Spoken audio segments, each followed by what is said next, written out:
તો કઈ ટેકનિક છે જેનાથી આપણે ફાસ્ટ ભણી શકીએ? ખાલી ને ખાલી પોઈન્ટ્સ વાંચો. હવે સર આમાં જે વસ્તુ આપણે ભણી છે એ યાદ રહે એના માટે આપણે કઈ વસ્તુઓનું ધ્યાન રાખવાનું? 5 વખત ડીપ બ્રીથ કરો અને 5 વખત ઓમ નો ઉચ્ચારણ કરો. પણ નામ યાદ નથી રહેતા મને. એ નામ યાદ રાખવા માટેની કોઈ ટેકનિક છે તમારી પાસે? સામેવાળાને મળો, જેનું નામ યાદ રાખવું છે એને હંમેશા કોઈ પણ વસ્તુમાં એમનું નામ બોલવાનું કાયમ માટે. ગુંજભાઈ કેમ છો? ગુંજભાઈ આપણે અત્યારે મળશું. ગુંજભાઈ આપણે હમણાં મળશું. ગુંજભાઈ આપણે કેટલી વારમાં મળશું? ગુંજભાઈ આપણે નેક્સ્ટ મીટિંગ ક્યારે છે? Like that.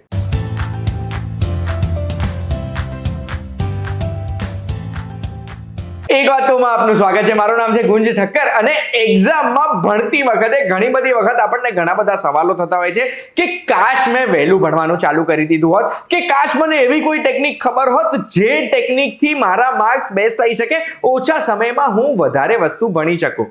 આવી જ એક ટેકનિક શીખવતા વ્યક્તિ જોડે આજે હું આવ્યો છું. વ્યક્તિ કોણ છે?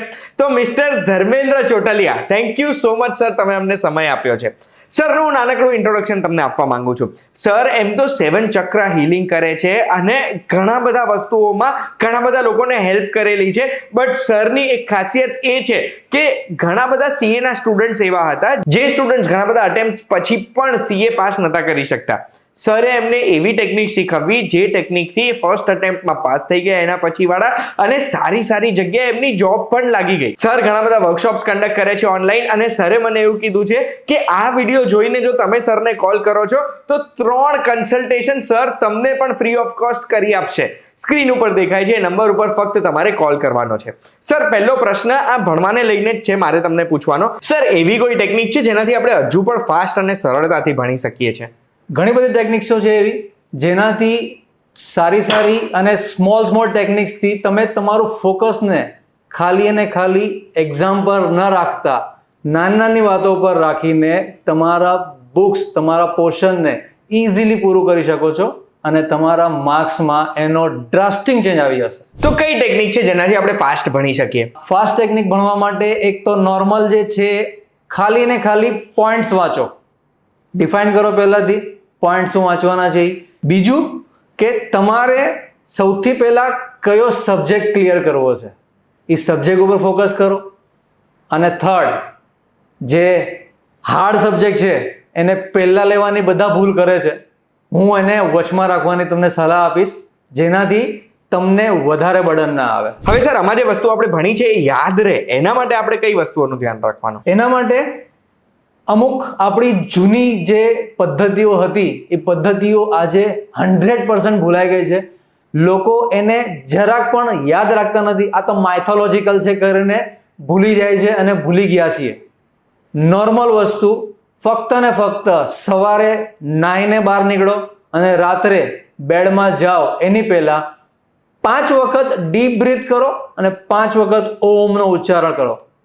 આ કરવાથી તમારું ફોકસ પણ વધશે અને તમારી યાદશક્તિ પણ વધશે. 101% કહું છું. એટલે બસ આ એક ટેકનિક કરીશું અને તમે જે રીતે કીધું કે હાર્ડ સબ્જેક્ટ છે એને વચ્ચે રાખવાનો અને પોઈન્ટ્સ યાદ રાખવાના, એ રીતે ભણીશ તો મારું મેમરી સ્ટ્રોંગ થઈ જશે અને ભણવાનું ઈઝી અને ફાસ્ટ થઈ જશે. ફક્ત એક જ આ ટ્રીક નથી, ઘણી બધી વસ્તુઓ છે. આ તો મેં એક પોઈન્ટ તમને કીધું જેનાથી તમારું ફોકસ વધે અને તમારું ધ્યાન રાખવાનું, તમારું વાંચવાનું જે છે એ ક્લિયર થાય. હવે સર હું મારી એક પ્રોબ્લેમ કહું ને તો મળવાનું તો ઘણા બધા લોકોને થાય પણ નામ યાદ નથી રહેતા મને.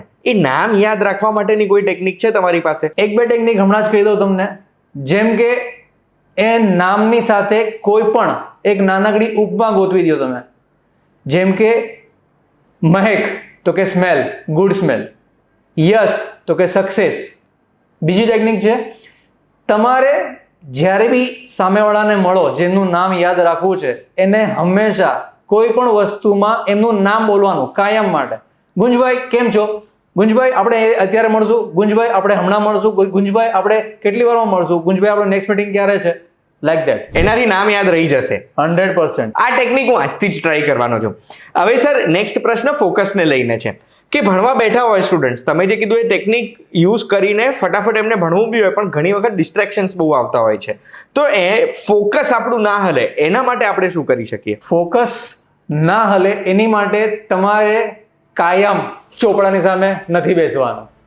તમારે હર 20 minute 30 minute as your comfortable તમારે બહાર તમારું ધ્યાનને ખેંચવાનું છે. કોઈ પણ ગ્રીન ઝાડ જોઈ શકો છો, કોઈ પણ ગાર્ડનમાં જોઈ શકો છો, અથવા તો નથી તો એમનેમ બારીની બહાર જુઓ 5 મિનિટ માટે, 2 મિનિટ માટે, 3 મિનિટ માટે, તમને જેટલું કમ્ફર્ટેબલ લાગે એટલું. એટલે અગર ફોર્સિબલી ડિસ્ટ્રેક્ટ નથી થવું તમારે દર 20 મિનિટે, તો એના માટે દર 20 મિનિટે એક બ્રેક લઈ લેવાનો. યસ, તો આપણે ડિસ્ટ્રેક્ટ નહીં થઈએ.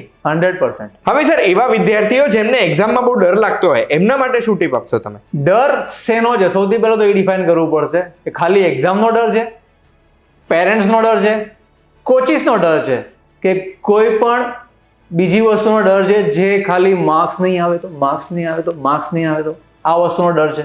આ બધી વસ્તુને એક ડિફાઇન કરી એની માટે પ્રોપર થોડોક પોતે બેસી અને ડિફાઇન કરશું તો એનો રસ્તો 100% નીકળશે. હવે સર, અત્યારે તો બધાની પાસે ફોન છે, પહેલા ફોન નતા, બીજા ડિસ્ટ્રેક્શન્સ હતા, તો મારે એ જ પૂછવું છે કે ભણતા વખતે અગર જો કોઈ પણ ડિસ્ટ્રેક્શન આવે છે તો એ ડિસ્ટ્રેક્શનને કઈ રીતે મેનેજ કરી શકીએ આપણે? ફોન હમણાં આવ્યા તો ડિસ્ટ્રેક્શન જૂના સ્ટુડન્ટ નહોતા થતા એવું તો નથી. જ્યારે ફોન નહીં હતા ત્યારે પણ સ્ટુડન્ટ તો ડિસ્ટ્રેક્ટ થતા જ હતા. તો ડિસ્ટ્રેક્શન થવા માટે કોઈ જ વસ્તુ ફાઇનલ નથી કે આ વસ્તુ ડિસ્ટ્રેક્શન થયા, ઓલી વસ્તુ ડિસ્ટ્રેક્શન થયા. તમારે ફોકસ એની ઉપર રાખવું છે. તમારે ફક્ત વાંચવા પર ફોકસ રાખવું છે, યાદ રાખવા પર ફોકસ રાખવું છે, કે ખાલી કોઈને દેખાડવા માટે વાંચવું છે? ફોકસ શું છે એ જો તમે ડિફાઇન કરશો તો તમારું ફોકસ ઓછો ટાઈમ આપીને પણ સારી રીતના યાદ રાખી શકશો અને પરફેક્ટ તમને તમારી પ્રોડક્ટિવિટી વધારવામાં કામ મળશે. સર, હવે લાસ્ટ પ્રશ્ન હું એવા સ્ટુડન્ટ્સ માટે પૂછવા માંગુ છું જે લાસ્ટ મિનિટ રશ વાળા હોય, છેલ્લી ઘડીએ એ જાગ્યા હોય કે યાર હવે મારે ભણવું છે, આખું વર્ષ કંઈ કર્યું નથી, ભણીએ ની ભાવના આગળ લઈ ગયા છે, પણ લાસ્ટ મિનિટે ભણવાનું ચાલુ કરે તો પછી એ લોકોએ શું કરવાનું? કઈ રીતે એ વધારે સારા માર્ક્સ લઈ શકે? લાસ્ટ મિનિટે ભણવાના વાળા સ્ટુડન્ટ જે છે એ સ્ટુડન્ટે અમુક પોઈન્ટ્સ પહેલેથી ગોતી રાખવા પડશે. કોઈ બી વસ્તુ છેલ્લી ઘડીએ વાંચવાથી, અને ખાસ કરીને કોમ્પિટિટિવ એક્ઝામમાં જો પાસ થવું હોય તો બટ નેચરલ જે સારી મહેનત કરવી પડશે. પણ તો પણ અમુક ટિપ્સ છે એ હું તમને મારા કાઉન્સેલિંગ કોલ જે તમને મળવાનું છે એમાં આવશો તો હું તમને એ ટિપ્સ પણ આપીશ, અને મારી સાથે 1-to-1 બેસશો અથવા તો ગ્રુપમાં બેસશું, આપણે જે રીતના પોસિબલ હશે એનો સોલ્યુશન તમને ત્યારે મળી જશે. એક ટીપ તો અહીંયા કહેવી જ પડશે, કમ્પલસરી છે. ઓકે, તો એ ટીપ માટે તમારે ફક્ત ને ફક્ત 2 વસ્તુ: સવારના નાહીને વાંચવું જરૂરી છે. નાયા વગર વાંચશો તો નહીં યાદ રહે. બીજું કમ્પલસરી છે, આ વસ્તુને તમે એક ગાંઠ બાંધીને રાખી દો તમારી અંદર કે નાઈને ભગવાનનું, તમે જેને બી માનો છો, ભગવાન, અલ્લાહ, જીસસ, ગુરુ નાનક, જેને પણ માનો છો એને પ્રણામ કરો, એમનો આશીર્વાદ લ્યો અને પછી વાંચવાનું શરૂ કરો. You see the magic. આ બંને ટીપ તો મને મળી ગઈ. બીજી તમારે સ્પેસિફિક તમારા માટે ટીપ જોઈએ છે તો સ્ક્રીન ઉપર દેખાય છે નંબર ઉપર કોલ કરજો. સરે આપણને 3 કન્સલ્ટેશન કોલ્સ ફ્રીમાં આપે છે, એટલે તમે 3 વખત સરનું કન્સલ્ટેશન ફ્રી ઓફ કોસ્ટ લઈ શકશો. મિસ્ટર ધર્મેન્દ્ર ચોટાલી આપણી જોડે જોડાયા હતા મુંબઈથી. હવે સર, તમે અમને સમય આપ્યો, આ બધી ટિપ્સ આપી, આ બધા પ્રશ્નોના જવાબ આપ્યા, જેનાથી વિદ્યાર્થીઓને બહુ જ હેલ્પ થઈ શકે. ફક્ત વિદ્યાર્થીઓ નહીં, મારા જેવા લોકોને પણ આનાથી હેલ્પ થશે.